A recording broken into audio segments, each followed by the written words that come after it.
so good to hang out with you. We're in Portland right now getting ready for the Rose Festival. I'm here with Chava, and she is going to tell us some of the things that she enjoys about playing the ukulele and some of her processes, and I'm excited that you're here. Yeah, that's great. So I've been playing since I want to say like 7 or 8. I think it was 8 years old. So I come from a musical family. So my mom has a degree in music. My dad also plays a lot of music, and he was in like bands and stuff in high school. So my mom ended up teaching me piano, and my dad taught me clarinet. And so I had kind of a musical background already. And then when my brother, for like his like probably like 5th or 6th birthday, they got him a ukulele, like this little blue cheap ukulele from the music store as a gift. But you know, at that age, you know, you can't really expect a kid to just pick it up on their own. But I was old enough to where like I was on YouTube and I knew how to like search tutorials, and I just became obsessed with the ukulele. Awesome. And I was just on YouTube doing tutorials for hours upon hours. And I wonder how many other people actually learn that way, because that's how I learned. Oh yeah? Yeah. Is that pretty much how you learn? Yeah, I mean, because at least at the time there wasn't a whole lot of how to play ukulele books out yet. I mean, they existed, but not to the point where they are now, where you can like easily get them in a music store. It was very limited. And it was kind of at the time where I feel like, I could be wrong, but I feel like a lot of the main ukulele teachers on YouTube were like starting to post right when I was on there. So like I watched like ukulele teacher and Cynthia Lynn, and then sometimes some of my favorite artists would like post tutorials, like Tamani and like Jake Shimabukuro. He would post like a small tutorial.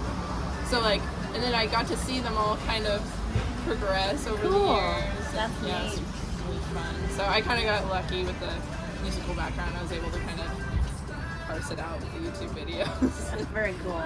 What was your first song? I think it was Someone to Lava. I love it. Yeah. I mean, all those songs that are like so typical, really. I did Someone to Lava and I'm Yours and Over the Rainbow at first.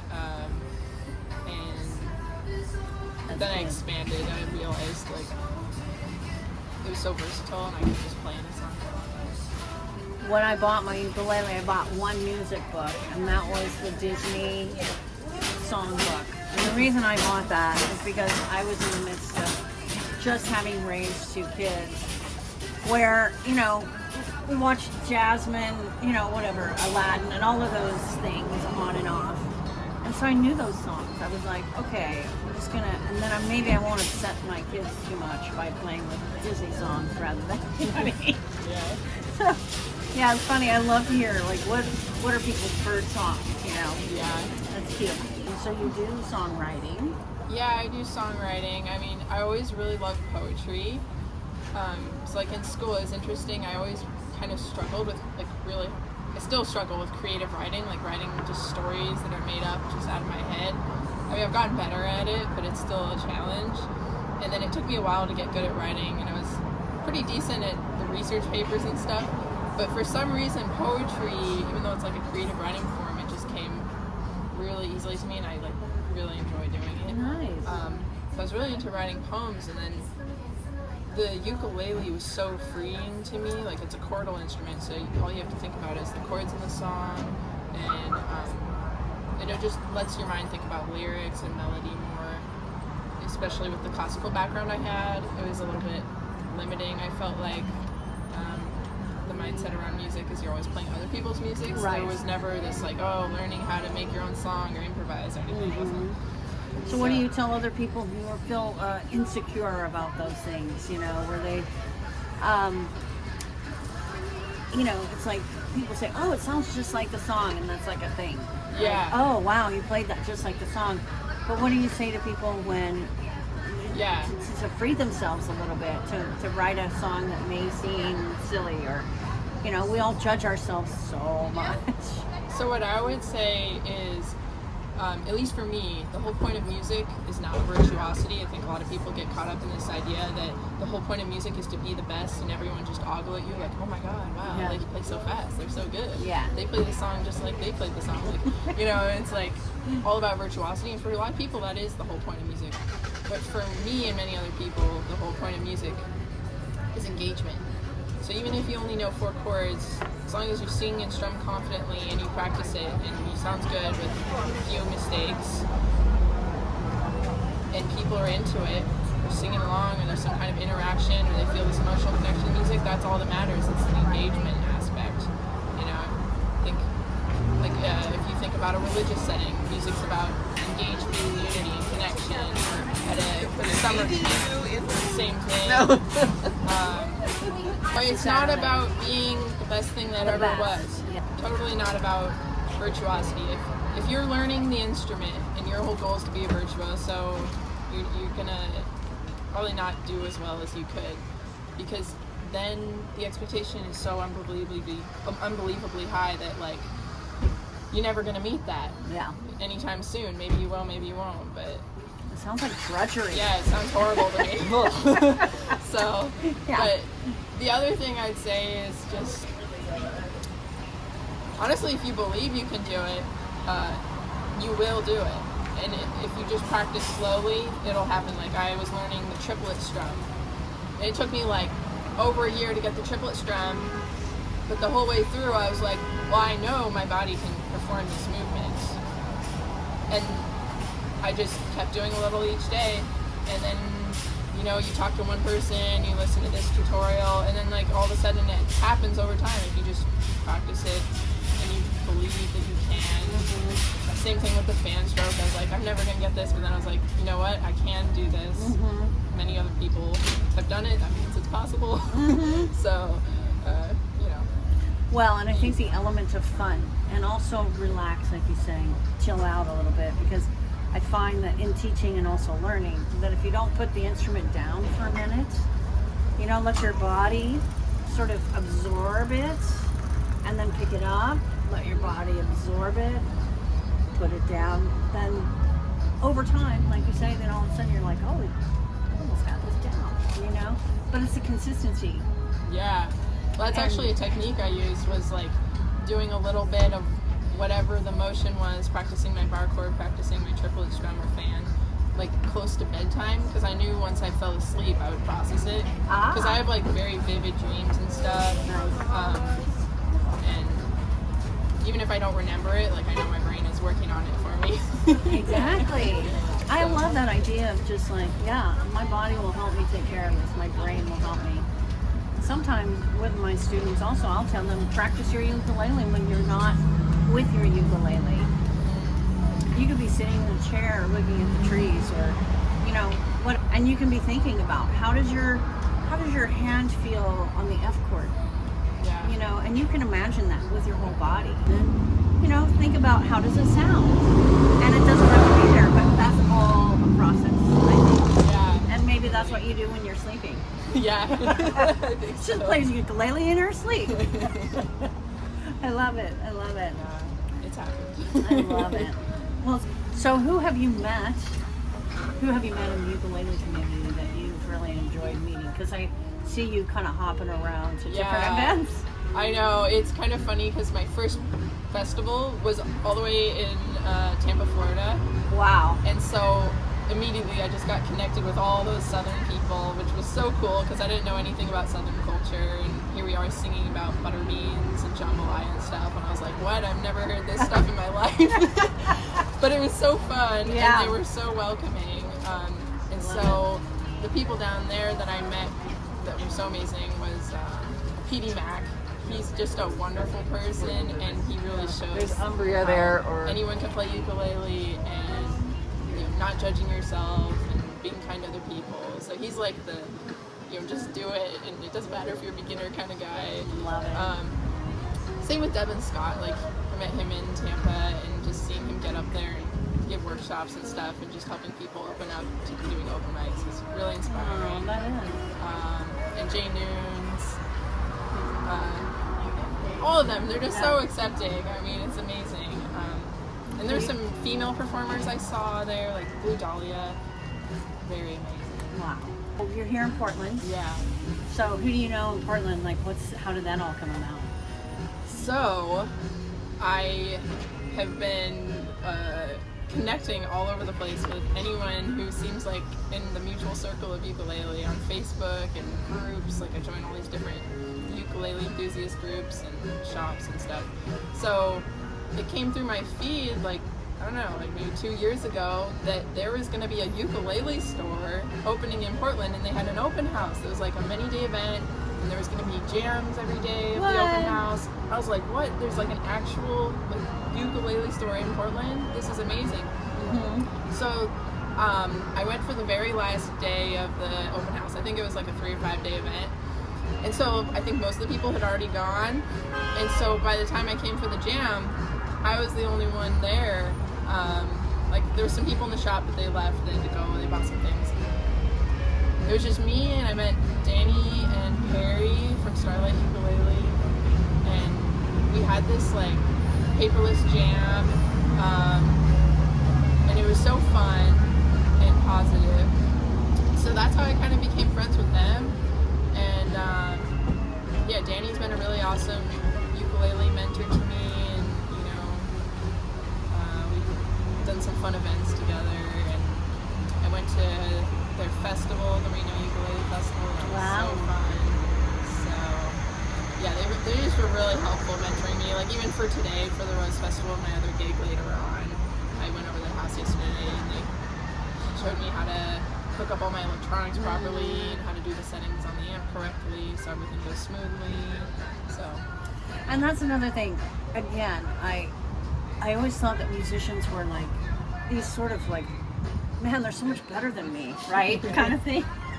I know that sounds weird maybe, but I think a lot of people think that. Because I make sing-alongs, stage sing-alongs.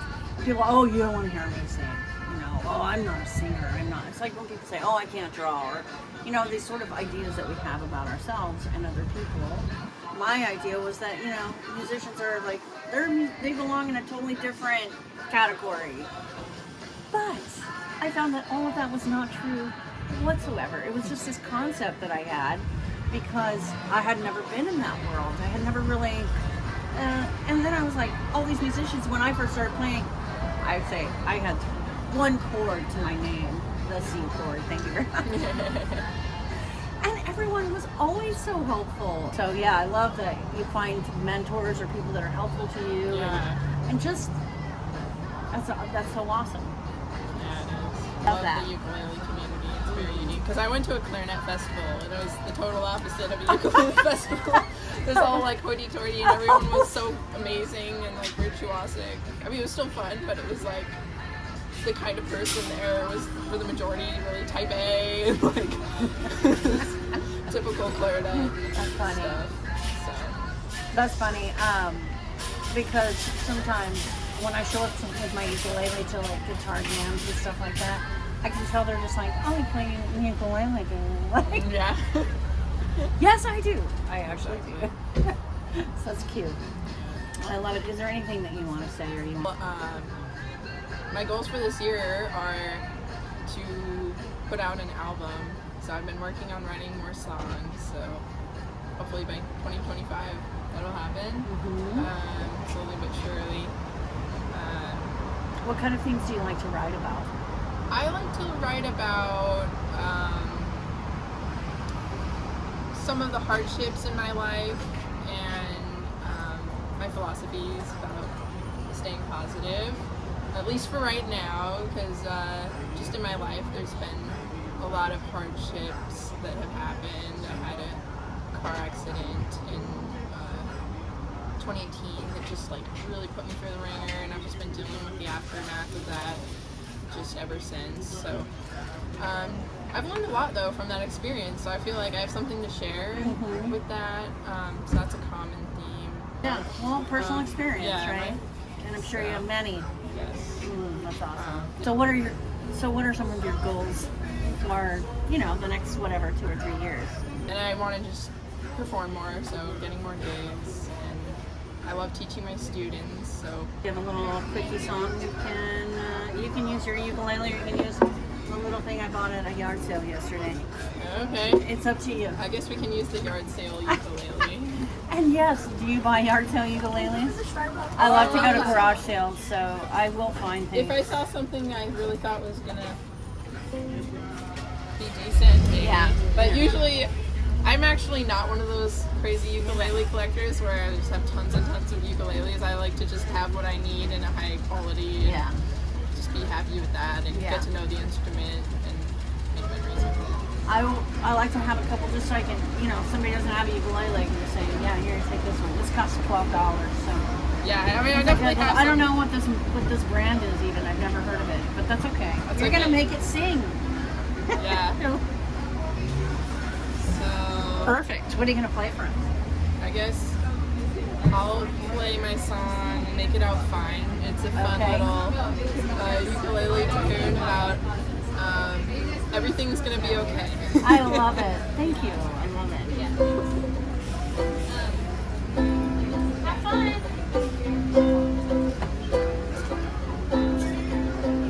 We got one life to live and a whole lot of love to give, and things will come around that try to get you down. It's fine. Oh yeah. Oh yeah. Oh yeah.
Nicely done.